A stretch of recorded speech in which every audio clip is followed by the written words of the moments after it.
Welcome back नाजरीन। साद रफीक साहब, अगर आप कुछ कह दें, क्योंकि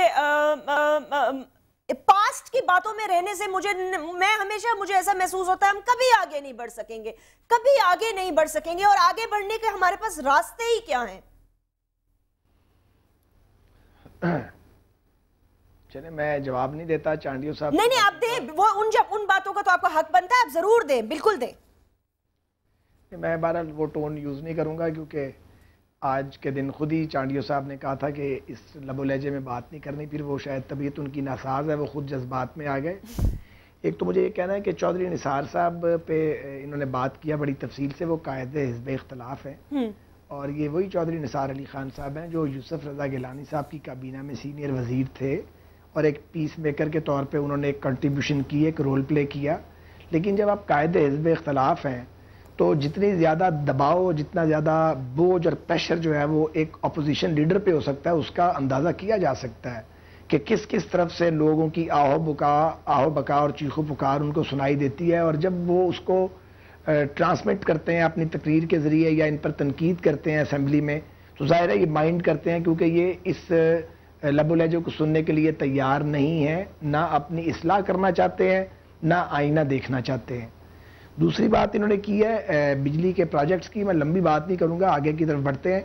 कालाबाग डैम का 4500 मेगावाट का मंसूबा हमारे ही दौर में अनाउंस किया गया था, जबकि बिजली का शॉर्टफॉल बिल्कुल नहीं था। वो एक फ्यूचर फॉरवर्ड लुकिंग एक हमने अनाउंस किया था। हम समझते थे कि आइंदा शॉर्टफॉल हो सकता है, पाकिस्तान में वाटर पोटेंशियल बहुत ज्यादा है, लेकिन खैर वो पाकिस्तान पीपल्स पार्टी की और ANP की कि इन लोगों ने जो है वो आसमान सर पे उठा लिया, और पाकिस्तान के नेशनल इंटरेस्ट में कालाबाग डैम के एक निहायत यूजफुल मंसूबे को इतना पोलिटिसाइज किया कि आज आम आदमी जो है सिंध में रहता है या जो KPK में रहता है, वो समझता है कि ये डैम बना तो शायद नुकसान होगा और तबाही आएगी। मतलब सियासत कर रहे थे। थरकोल हमने खत्म नहीं किया था, कोस्टल लाइन कराची से गवादर, मोटरवेज, टेली कम्युनिकेशन की दुनिया में इनकलाब। ये एटमी धमाके की मैं बात ही नहीं करता, सबों को मालूम है। बहुत सारे काम किए, 91 का वाटर रिकॉर्ड अब तक ये चला रहे हैं। खैर, हम आगे बढ़ते हैं। ठीक, मैं सिर्फ ये कहना चाह रहा हूं, देखें जैस्मिन, आगे की बात करते हैं। गुजारिश ये है, ये दुरुस्त फरमाया चांडियो साहब ने कि हमने इनको बड़ा वक्त दिया है। इसलिए दिया, 2-3 खतरे थे, 2-3 फियर थे। एक फियर ये था कि हमेशा ये इल्जाम लगता है पॉलिटिशियंस पे कि वो अपने मसाइल को हल नहीं कर पाते और झगड़ पड़ते हैं आपस में, और हुकूमतें अपनी मुद्दत पूरी नहीं कर पाती। फौज की छतरी हो तो सो कॉल्ड जमहूरी हुकूमत अपनी मुद्दत पूरी करती है, सियासतदान जो है वो टर्म पूरी नहीं कर सकते। तो हम चाहते थे कि इनकी टर्म पूरी हो। दूसरी बात यह है कि इनके साथ एक प्रॉब्लम है, अभी भी मुझे लगता है चांडियो साहब इस पर रिएक्ट फरमाएंगे कि जब कभी पीपल्स पार्टी के बारे में बात करो या क्रिटिसाइज करो तो ये फौरन सिंधी टोपी ओढ़ के और सिंधी अजरक पहन के तो ये चले जाते हैं सिंध की तरफ और कहते हैं कि हम मजलूम सिंधी हैं और हमारे साथ ज्यादती हो रही है। तो हम नहीं चाहते थे कि कोई ऐसी सिचुएशन अराइज हो कि पंजाब को फिर गाली देने का एक मौका मिले और तकसीम बढ़े सिंधियों में और पंजाबियों में। बिल्कुल। तीसरी बड़ी ऑब्वियस बात है कि इनको 125 नशिस्तें मिली थी, आखिर कभी तो जमहूरियत आनी चाहिए और कभी तो हमें एक दूसरे को बर्दाश्त करना चाहिए। हमें फ्रेंडली अपोजिशन के ताने मिले, हम सुनते रहे, हमने अपनी मकबूलियत को दांव पे लगाया। नए नए सियासतदान पैदा हुए, उन्होंने हमें और पीपल्स पार्टी को कहा ये दोनों स्टेटस को की अलामत बन गए हैं, उन्होंने भी उस खला से फायदा उठाने की कोशिश की, सारा कुछ हुआ। लेकिन अब इंतहा हो गई है। 4 बजट आपने दे दिए, आपने 4 चौथे बजट के बाद भी आज पाकिस्तानी इस जमहूरियत से, जो जरदारी साहब की जमहूरियत है, उससे मायूस है, और बाज लोग ये कहने लगे हैं कि इससे आमरीत बेहतर थी। तो ये बात सुनने के लिए और ये दिन देखने के लिए हमने मुशर्रफ की काली आमरीत के खिलाफ जंग नहीं लड़ी थी। सो अब आपको अच्छा लगे या बुरा लगे, एनफ इज एनफ। आपको बहुत वक्त मिला, हम बहुत बुरे होंगे यार, हम अपना दिफा नहीं करते, हम नहीं कहते हम फरिश्ते हैं, लेकिन हमने अपनी गलतियों से, एक मिनट, हमने अपनी गलतियों से सीखा है। हमारा सीखा हुआ लोगों को नजर भी आता है। आपको भी तो सीखना चाहिए था ना, आप भी बड़े हो जाएं। आपने भुट्टो की बनाई हुई पीपल्स पार्टी को गारत करके रख दिया, आपने मतलब पीपल्स पार्टी के कारकुन को एम्बैरस कर दिया है। तो आप खुदा के लिए आप कौन सी जमहूरियत की बात करते हैं और किस जमहूरियत की खिदमत कर रहे हैं? इसलिए जरूरी है कि आज पाकिस्तान में एक अवामी फैसला फिर लिया जाए, और 2008 के इंतखाबात का वो मंतकिद नतीजा नहीं निकल सका जिसके लिए कौम ने तब्दीली के नाम पे वोट दिया था। तब्दीली नहीं आई बल्कि अबतरी बढ़ गई है। अबतरी बढ़ गई। अच्छा, मुझे साद रफीक साहब अगर एक छोटा सा कमेंट आप इस पे दे दें तो ताकि मैं हैदर अब्बास रिजवी साहब से पूछ सकूं, जो ये कह रहे थे ग्रैंड अलायंस की जब बात हुई थी और थोड़ी सी होप भी जागी थी जब ये निकले भी थे, तो इन्होंने कहा जी हमारी लिमिटेशंस हैं। आप समझते हैं कि ये होल हार्टेडली, पहले तो मुझे ये बताएं कि होल हार्टेडली आप लोग एक दूसरे के मैंडेट को एक्सेप्ट करते हैं या नहीं करते, और अगर करते हैं तो क्या आप मिल के मुल्क के निजाम को बदल नहीं सकते थे? शायद कल आपको इनको आपके साथ कोलिशन बनानी पड़े। देखिए जैस्मीन, बात यह है कि बड़ा आपने बड़े एक हसास सवाल किया है, तो मैं कोशिश करूंगा इस पर रिस्पॉन्ड करने की। जी बिल्कुल। जहां तक ताल्लुक है MQM और PMLN की एक मीटिंग हुई थी जिसमें हैदर भाई भी मौजूद थे, मैं भी था और भी हमारे कोलीग थे।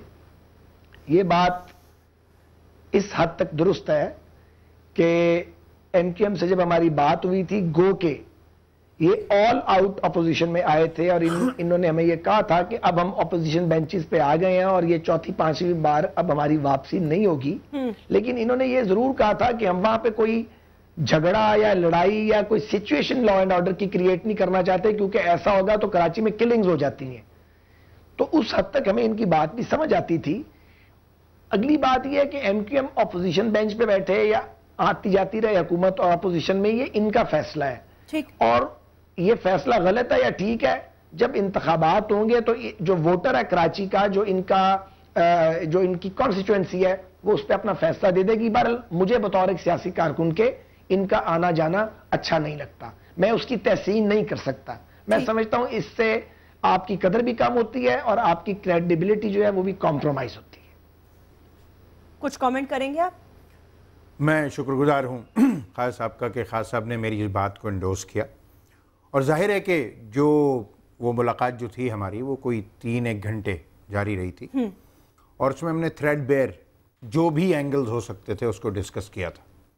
और जैसा कि खास साहब ने बिल्कुल ठीक कहा कि हमारे खदशात थे और हमारे खदशात सामने भी आए, और फिर जो कराची में जो सूरत हाल हुई और जो एक सिचुएशन डेवलप की गई वो सबके सामने है। तो मैं शुक्रगुजार हूँ साद साहब का और खास साहब का कि वो हमारी मुश्किलात को समझते हैं और समझते हैं कि किस हद तक MQM को कहाँ तक कोई प्रेशराइज कर सकता है और क्या क्या सूरत हाल MQM के साथ होती है। और जाहिर है कि हर इंसान पहले ये कोशिश करता है कि पहले वो अपने घर को मजबूत करे और जहाँ से वो वोट ले रहा है उनका पहले ख्याल रखे और फिर उसके बाद आगे चले। और ये हमने तमाम एहतमाल जो हैं वो इनको बिल्कुल हमने वाज़ेह तौर पर बताए थे। और मैं बहरहाल हम इस बात में बड़े क्लियर हैं कि पाकिस्तान मुस्लिम लीग नून बैसियत सियासी जमात उनका मैंडेट है और हमने शुरू पहले दिन से उनके मैंडेट को तस्लीम किया।